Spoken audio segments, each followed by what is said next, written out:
Aucune femme ne recourt de gaieté de cœur à l'avortement. Il suffit d'écouter les femmes. C'est toujours un drame, cela restera toujours un drame. C'est pourquoi, si le projet qui vous est présenté tient compte de la situation de fait existante, s'il admet la possibilité d'une interruption de grossesse, c'est pour la contrôler et autant que possible en dissuader la femme. Dans son discours de présentation du projet de loi sur l'IVG du 26 novembre 1974 à l'Assemblée nationale, Simone Veil avait ajouté que l'avortement doit rester l'exception, l'ultime recours pour des situations sans issue. Or, sous la Ve République, l'exception, c'est devenu la règle, tant ce phénomène est répandu depuis janvier 1975, date de la loi Veil qui a légalisé le droit à l'avortement. Alors Simone Veil, initialement Simone Jacob, mariée au haut fonctionnaire Antoine Veil. Donc Simone Veil a commencé sa carrière dans la magistrature, puis elle est devenue une femme politique. Elle était en 1975 la ministre de la Santé, c'était sous la présidence de Giscard d'Estaing et avec Jacques Chirac comme Premier ministre. Simone Veil avec un V, attention à ne pas confondre avec Simone Veil avec un W, la philosophe. Simone Veil que les médias alignés ont toujours couvert d'éloges, nous la faisant passer pour une femme libre, courageuse, au service du droit des femmes et de leur libération. On se demande d'ailleurs en quoi elles sont libérées. Alors historiquement, la loi Veil de 1975 a donc légalisé l'avortement et elle a succédé à la loi Neuwirth de Lucien Neuwirth qui a lui autorisé la contraception avec sa loi promulguée en 1967 et qui fut appliquée en 1972. Donc une loi est venue compléter l'autre et se greffer à un même projet. La légalisation de l'avortement est une mesure phare de la République. C'est un pur produit maçonnique. Rappelons qu'à l'origine du planning familial, nous avions le docteur Pierre Simon, qui fut grand maître de la Grande Loge de France, et que Simone Veil était elle-même une franc-maçonne du Mnaïbrit. Des francs-maçons, dont Pierre Simon, ont parfaitement reconnu et même revendiqué la paternité de cette loi. On a pu faire passer la législation sur l'avortement, eh bien c'était parce que, par le canal en particulier de la fraternelle parlementaire d'une part, mais d'autre part aussi par d'autres amis qui aiment bien écouter la pensée maçonnique et réfléchir avec nous.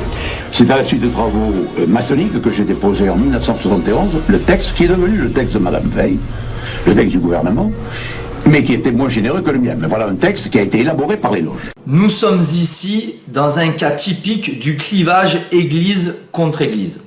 Si la loi de 1905 de séparation de l'Église et de l'État fut une victoire incontestable de la contre-Église sur l'Église, il en est de même avec la légalisation de l'avortement 70 ans plus tard, donc en 1975, qui fut une victoire du féminisme en France au détriment de la femme maternelle, de la mère de famille, de la construction familiale, de la nation, de notre civilisation. Donc aujourd'hui, au XXIe siècle, l'avortement est hélas rentré dans les mœurs, cet acte est banalisé, sauf que projet parental ou pas, enfant désiré ou pas, ce qu'il y a dans le ventre des mamans, ce sont des êtres humains. Ce n'est pas rien.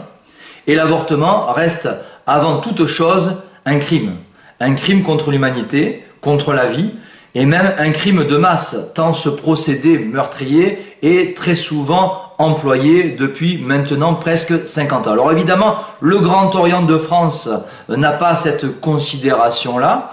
En 2016, par exemple, son grand maître Daniel Keller avait salué le combat de Simone Veil pour l'émancipation des femmes, disait-il. Fille de la laïcité qui constitue le cœur de l'engagement des francs-maçons. Sa loi sur l'IVG devint le symbole de l'amélioration de l'homme et de la société à laquelle les francs-maçons travaillent. Cette loi reste un pilier de notre société. Fin de citation. Quelques chiffres vont nous aider à y voir plus clair et à prendre mieux conscience de ce fléau. En 2021, en France, il y a eu 223 300 IVG pratiqués, soit à peu près pareil que les années précédentes, selon les statistiques officielles. Plus de la moitié concerne des jeunes femmes qui ont entre 20 et 30 ans. Ce nombre serait stable, et ce, malgré l'utilisation de la pilule contraceptive. Depuis 1975, cela fait au total plus de 7 millions d'enfants à naître, supprimés légalement, ce qui est absolument terrible. Tout aussi terrible, plus d'une femme sur deux a avorté au moins une fois dans sa vie. Donc la majorité des femmes en France y ont eu recours. Il y a en gros un avortement pour 3 naissances en France. Alors je disais 223 300 IVG, mais c'est probablement plus quand on sait tous les moyens qu'il y a aujourd'hui pour avorter. Par aspiration, par curetage, injection, il y a le stérilet, la naissance partielle, la pilule abortive, la pilule du lendemain. Nous sommes en France le pays au monde où on avorte le plus, et nous sommes aussi le pays où on consomme le plus d'antidépresseurs en Europe. C'est à ce genre de statistiques déplorables, catastrophiques, qu'on constate la dégénérescence profonde de notre civilisation. Civilisation qui n'en est même plus une, qui ne tenait debout que lorsqu'elle se basait sur la religion catholique, c'est un fait. Entre l'avortement et la prise d'antidépresseurs, ce sont des baromètres importants, je trouve, du mal-être dans notre société. Pour beaucoup de féministes et dégénérés du monde moderne, qui n'ont même plus la notion du bien, du mal, de la raison, ni du simple bon sens, pour tous ces gens-là, tels la fémène Inna Shevchenko, l'IVG, c'est sacré.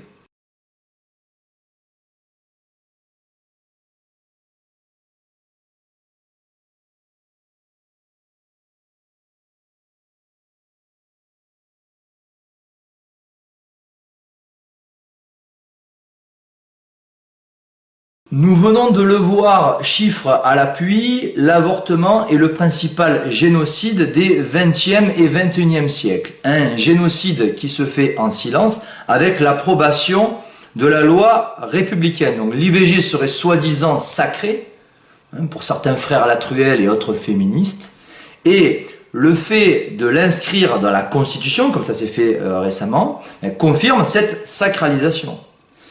C'est un véritable crime contre l'humanité. On tue des vies humaines et on empêche des enfants à naître. Cela relève à l'évidence du péché mortel, d'un péché très grave que l'Église a toujours condamné. L'avortement relève de la responsabilité individuelle, on est d'accord. Certes, il y a la pression sociale, mais personne n'oblige non plus les femmes à avorter. Alors, simple question. Si la France était chrétienne comme autrefois, est-ce que les femmes avorteraient autant? Il est clair que non. Donc on en revient toujours au même problème, trop peu de chrétiens en France, dans le monde, trop peu de chrétiens surtout fermes dans la foi.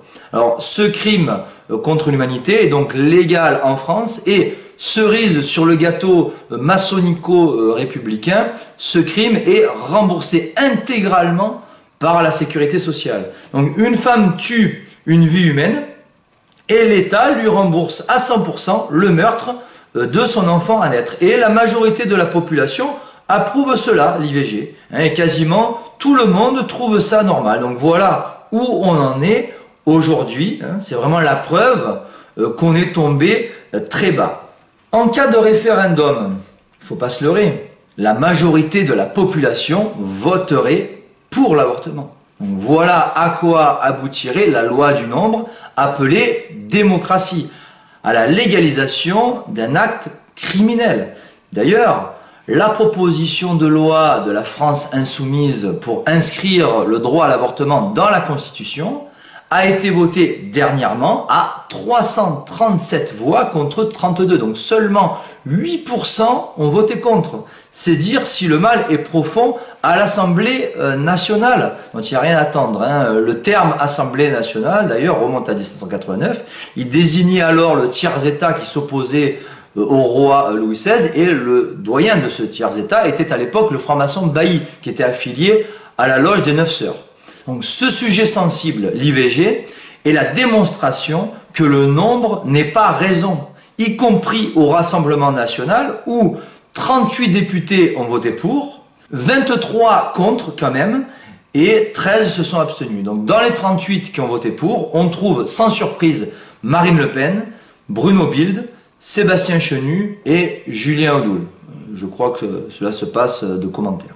Avec cette loi votée massivement par l'Assemblée qui garantit le droit à l'avortement, la République a enfoncé le clou. Elle poursuit dans sa voie mortifère et destructrice après avoir prolongé en mars dernier le délai légal de l'IVG à la fin de la 14e semaine de grossesse. Je rappelle qu'en 75, c'était 10 semaines et que on passe d'un embryon à un fœtus vers la 7e, 8e semaine. Alors, on est dans la prolongation de ce projet criminel. La République est dans sa droite ligne directrice, destructrice. Elle n'a pas changé son fusil d'épaule, contrairement à Marine Le Pen, qui est un peu variée. La France insoumise jubile par la voix de Mathilde Panot, idem pour le garde des Sceaux Dupond-Moretti, mais tout ça n'est pas du tout une surprise. De nos jours, la légalisation de l'avortement est devenue un acquis. D'ailleurs, récemment, Pascal Praud l'a affirmé sans ambiguïté dans son émission L'heure des pros. Pour lui, c'est un non-débat. Il l'a affirmé face à Charlotte Dornelas, qui lui apportait la contradiction. Charlotte, c'est un non-débat quasiment pour 80%. Vous êtes gentil, c'est un non-débat pour vous. C'est un non-débat pour 90% des gens qui ont moins de 30 ans. Alors en France. Je parle en France. C'est-à-dire qu'il n'y a aujourd'hui... Je suis d'accord avec vous. C'est quasiment unanimement, les jeunes femmes n'accepteraient pas, à juste titre, me semble-t-il, qu'on puisse remettre en cause ce droit. Parmi les arguments qu'on entend couramment chez les pro-avortement, nous avons « mon corps m'appartient, c'est mon choix », comme dirait l'autre. Mais dans son ventre, c'est un autre, justement, que la femme empêche de naître. Donc disposer librement de son corps revient en fait à tuer l'autre. Un être humain innocent qui n'a rien demandé. Et aussi à subir soi-même un traumatisme psychologique conséquent, généralement une dépression au minimum. Donc je pose simplement la question. Depuis quand a-t-on le droit de tuer l'autre? J'aimerais qu'on m'explique depuis quand on a le droit de tuer l'autre dans notre société. De surcroît, un enfant à naître. Alors l'autre argument c'est oui, mais celles qui ont été violées doivent pouvoir avorter. Alors déjà, c'est un cas extrêmement rare qui relève donc de l'exception, la fameuse exception dont parlait Simone Veil. Et on a l'habitude de dire que l'exception confirme la règle. Oui, en effet, mais on ne fait pas d'une exception une règle. L'exception ne fait pas la règle. De plus, des enfants non désirés, cela existe. Il y a des familles d'accueil pour cela. Alors forcément, il en faudrait le moins possible. Mais il peut y avoir des vies heureuses par la suite, accomplies chez des adultes qui n'avaient pas été désirés à la naissance et qui se sont ensuite, pourquoi pas, épanouis et qui peuvent sauver leur âme. Ce n'est pas là que ça se joue selon moi. Désirés, non désirés. Après, le but, bien sûr, c'est que ça reste des cas très isolés. Donc cette objection ne tient pas la route face à la gravité de l'acte. Je rappelle qu'avorter revient à tuer et qu'il s'agit d'un péché mortel contre le 5e commandement. On nous renvoie sans arrêt aux droits de l'homme, mais le droit de l'enfant à naître, lui, on nous en parle jamais. Il y a les droits humains pour les uns, mais visiblement pas pour les autres. Le droit de tuer pour la mère de famille dégénérée ou sous pression d'un entourage dégénéré, donc là, ok. Mais le droit à la vie pour un bébé, ça non. On est dans les droits de l'homme à géométrie variable, en fait. Donc on veut donner la vie ou on veut donner la mort dans cette société. On veut avoir une politique familiale de natalité ou une politique destructrice et criminelle. Ce serait important de se poser les bonnes questions. Alors forcément, cela a des conséquences fâcheuses pour celles qui font le choix de l'IVG. Un sondage IFOP, qui vaut ce qu'il vaut, un sondage IFOP nous indique que 89% des Françaises reconnaissent que l'avortement laisse des traces psychologiques difficiles à vivre pour les femmes. Et 72% estiment que la société devrait davantage aider les femmes à éviter le recours à l'IVG. Or, c'est l'inverse qui est fait par la République. Par conséquent, il faudrait donc arrêter le remboursement à 100% et même supprimer tout simplement cette légalisation. Sauf que sous la Ve République, c'est un acquis et il n'y a même pas de débat. Il y a de nombreux témoignages de femmes ayant avorté et je crois que le mieux c'est de les écouter, c'est d'écouter certaines d'entre elles. C'était pour vous dire comme quoi quand même un avortement c'est pas rien. Parce qu'il n'y a pas un jour où j'y pense pas. Il n'y a pas un jour où je pleure pas le soir. Il n'y a pas un jour où je me dis, voilà, j'y pense pas quoi. C'est vraiment quelque chose à prendre au sérieux. Il faut vraiment, mais vraiment bien réfléchir avant de faire ça parce que c'est un acte qui restera à tout jamais. J'ai perdu 10 kilos en l'espèce d'un mois. Bah clairement, j'ai pas été bien. Hein. Tout, j'étais un peu un mort-vivant. On vous avait prévenu au planning familial ? Non, je dormais plus, je mangeais plus, je pleurais en permanence. J'ai eu des idées un peu noires, beaucoup même. J'ai mis des choses en place pour que ça s'arrête, parce que ça s'arrêtait pas. Ce qui ne s'arrêtait pas, c'est une descente aux enfers qu'un grand nombre de femmes ayant avorté connaissent par la suite. Irritabilité, troubles du sommeil, tabagisme, drogue, envie de suicide. Je suis devenue un fantôme, je suis du coup retombée dans la cocaïne, mais là vraiment c'était tous les week-ends 2-3 grammes, je buvais 2-3 bouteilles de vin tous les soirs pour oublier. Pour oublier, je m'empêchais de dormir parce que dès que je fermais les yeux, je re-rentrais dans cette salle d'opération et j'avais l'impression d'être aspirée en fait, d'être à la place de mon bébé, d'être un aspirateur. Et autour de moi, tout le monde faisait comme si de rien n'était. On va tuer un individu, on avale un poison. Et comment un poison pourrait-il tuer l'enfant et pas la mère qui l'absorbe ? Expliquez-moi, forcément il y aura des conséquences sur la mère. Moi je suis allée avorter parce que je voulais le faire. Mais je suis sortie contre l'avortement parce que j'ai vu les dégâts que ça a occasionné. Sur vous ? Sur moi et sur mon entourage. J'ai subi un avortement quand j'avais 18 ans. Cela remonte à plusieurs années. Vous n'arrivez pas à chasser cette douleur en partie provoquée par le sentiment d'avoir perdu une partie de vous-même. Cet enfant encore si minuscule, cette petite fille était aussi une partie de vous-même. Ce sentiment est encore profondément ancré en vous. Vous êtes en plein deuil, en plein travail de deuil. Vous n'avez pas eu de fille par la suite. Non. Donc, au fond, vous continuez à porter aussi le deuil de votre fille en particulier. Oui. Lui avez-vous donné un nom ? Non. Ce serait pourtant un moyen de vous rapprocher encore plus d'elle. Pour faire son deuil, il faut réussir à le rendre concret en mettant un nom dessus. Oui. Je ne l'ai pas fait parce que je n'avais pas accès à mes émotions. Jamais je n'ai pleuré comme je viens de le faire, jamais. Et ça, c'est important. J'aimerais tant lui demander pardon.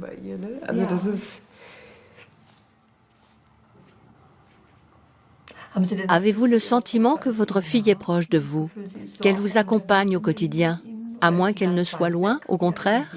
Comment vivez-vous la relation à votre fille ? Je l'imagine auprès de Dieu. J'avais une très grande mésestime de moi-même, très fortement imprimée. Voilà, j'avais bien sûr honte de ce que j'avais fait aussi. J'ai perdu le sommeil à un moment donné. J'ai connu une dépression. C'est là où, effectivement, je tenais un bébé dans mes bras et je me disais, mon Dieu, c'est tellement beau un bébé, comment j'ai pu faire ça ? Alors les syndromes fréquents, c'est cette peur de l'avenir. On a parfois l'impression que ces personnes, en fait, avortent dans tous leurs projets. C'est aussi toute cette culpabilité qui pèse, qui est vraiment très lourde parce que ces personnes ne peuvent pas se pardonner. Et puis aussi tous les syndromes qui sont somatiques, les cauchemars, les insomnies, les migraines et tout ce qui s'ensuit. Il va y avoir aussi des idées, des pensées suicidaires et puis cette vengeance vis-à-vis de l'homme, vis-à-vis du corps médical. Il y a des personnes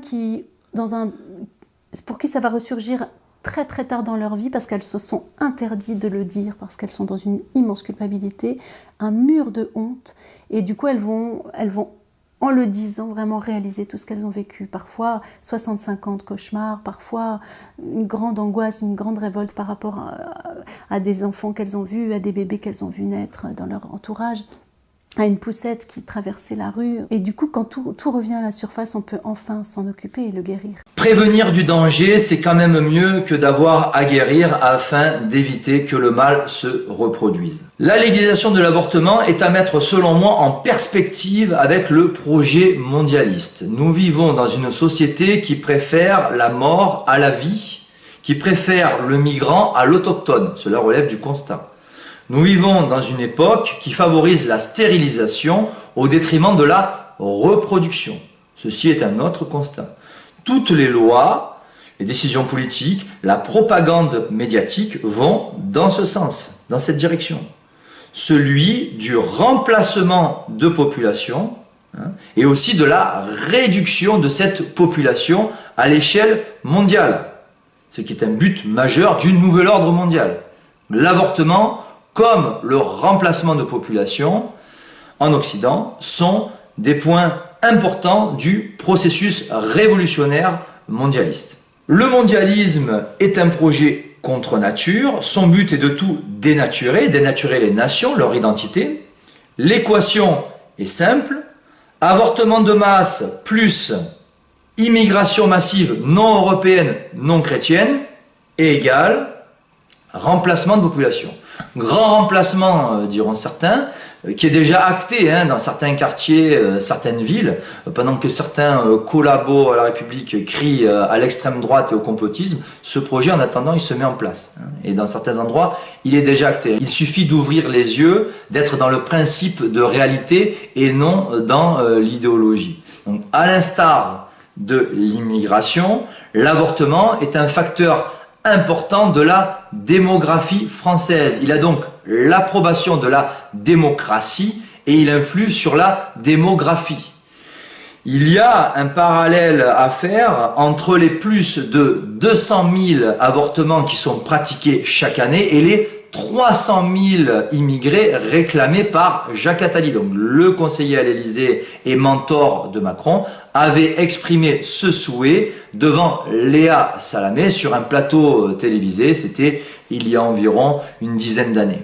Aujourd'hui, on a 100 000 étrangers qui rentrent par an actifs. Tous les démographes, tous les statisticiens disent qu'il faut, dans les 15 ans qui viennent, 300 000 étrangers travailleurs de plus par an, ce qui est vraiment tout à fait considérable. Mais naturellement, il faut les intégrer. Tout pousse à l'hédonisme, à l'individualisme et non à la construction familiale. Tout en imposant les migrants, la République incite clairement à l'avortement. Avortement de masse qui fait donc partie intégrante du projet mondialiste. Par conséquent, en cautionnant la loi Veil, tous les partis politiques, sans exception, sont complices de ce mondialisme en marche. C'est qu'à le dire. Quiconque en politique prétend s'opposer au grand remplacement doit en premier lieu abroger la loi Veil. Or, à droite, personne ne la remet en cause et la majorité l'approuve, y compris à Reconquête, y compris au Rassemblement national. En conclusion, l'avortement est un crime contre l'humanité, un crime légal sous la Ve République, mais aussi un crime contre Dieu, pour reprendre l'expression du regretté docteur Xavier Dor. Avorter est un péché grave qui crée des traumatismes conséquents. C'est une pratique criminelle qui fait le lit du projet mondialiste. C'est un outil important entre les mains d'élites lucifériennes qui se prennent pour Dieu dans leur projet d'anéantissement de la civilisation en Occident. Il est grand temps de revenir à la raison et non de cautionner cette idéologie de mort défendue par la franc-maçonnerie qui en est à l'origine. Voilà. Je vous remercie de m'avoir écouté jusqu'au bout. Vous savez que vous pouvez soutenir mon travail en achetant mes livres, soit pour vous, soit pour les offrir, ou alors en effectuant un don. Pour cela, il faut me contacter sur l'email qui vient de s'afficher, livernet83@gmail.com. Voilà. Que Dieu vous garde. À très bientôt. Ciao, ciao.